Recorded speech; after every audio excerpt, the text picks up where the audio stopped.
Michael Myers, an icon, a horror legend, an indestructible menace. What can finally kill Michael Myers? His own franchise, if they're not careful. In the Halloween canon, there are now 3 movies: Halloween, Halloween 2018, and the upcoming Halloween Kills. For this video, I'm only focusing on this concrete canon. Most of the praise lobbied Myers' way usually always has a similar theme, that he feels unpredictable, opposed to other characters like Freddy or Jason, who have established goals and targets, revenge on the children of those who killed him, and Camp Crystal Lake attendees that killed him, respectively. Myers is pure chaos, random. What seems to make Myers stand out is that he's whimsical.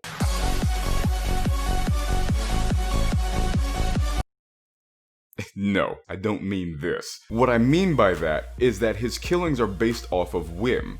There are many potential victims that he lets go just because. There is no method behind his madness, which is the epitome of madness.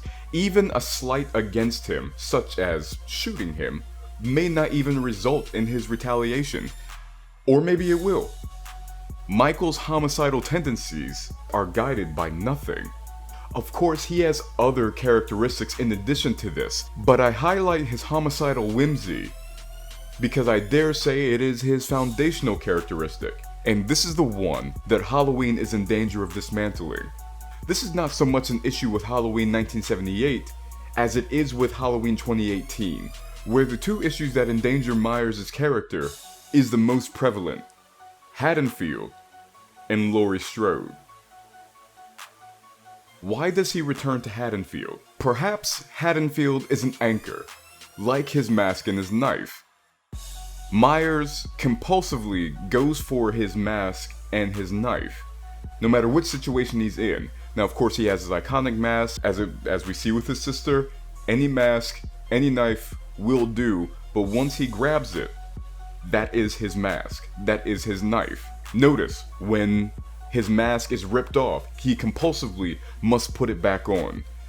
They are fundamental props to Michael Myers and his character. However, I do not recall any such conveyances about Haddonfield being the same type of thing. When escaping from the transport, when escaping from the asylum, one in 1978, and then escaping in 2018, he has everywhere to go. Yet he strolls through Haddonfield. Barring Haddonfield being an anchor, this is not impossible. However, if it's not an anchor, once again the character being random and whimsical, the character proceeding to Haddonfield, where Laurie still resides, seems a minor contrivance. Minor because it's possible, its probability is inconclusive. Even with this, the film's internal logic remains intact. The shape returns to Haddonfield. Laurie has prepared for him. Laurie hunts Myers, shoots Myers, and he continues on his way without acknowledging her. This is congruent with his character. He either kills or he doesn't. He doesn't retaliate. He has no vengeance or vendetta. Yet, in all of his blind, untethered whimsy, he happens upon the main character's stronghold, who, sequences ago, shot him, and he continues about his way, no care whatsoever happening upon this main character, Laurie Strode, for a final showdown. The story builds this, both throughout the story and in its placement in the film, as the inevitable showdown between adversaries, freight trains on a collision course with each other. Except, this is a one-sided conflict.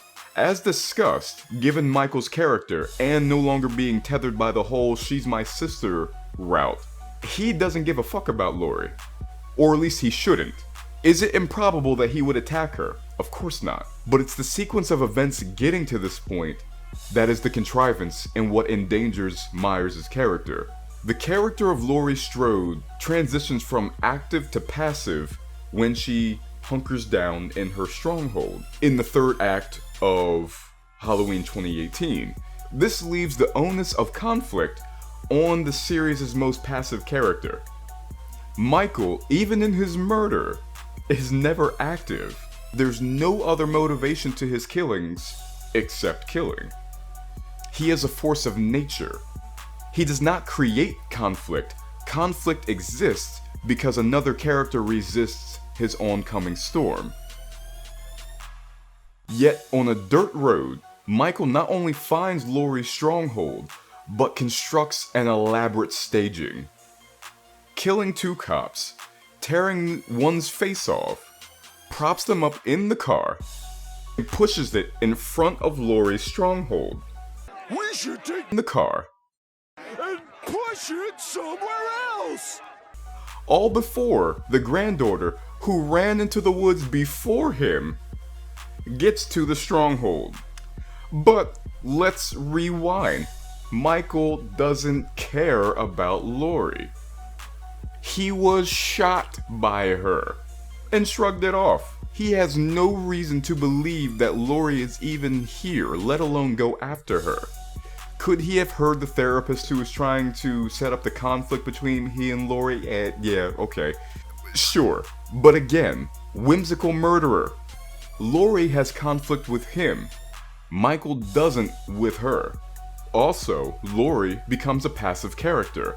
The cellar has been retrofitted to be a trap for Michael. But it was the therapist's idea to even try to bring him here. What would make Laurie think Michael is coming to her? What was supposed to lure him? Are you guys seeing the contrivance here? Not only does a character who was driving the conflict take a passive role in the latter third, but it's left to a passive character to drive conflict with Laurie, whom he is already not giving a fuck about.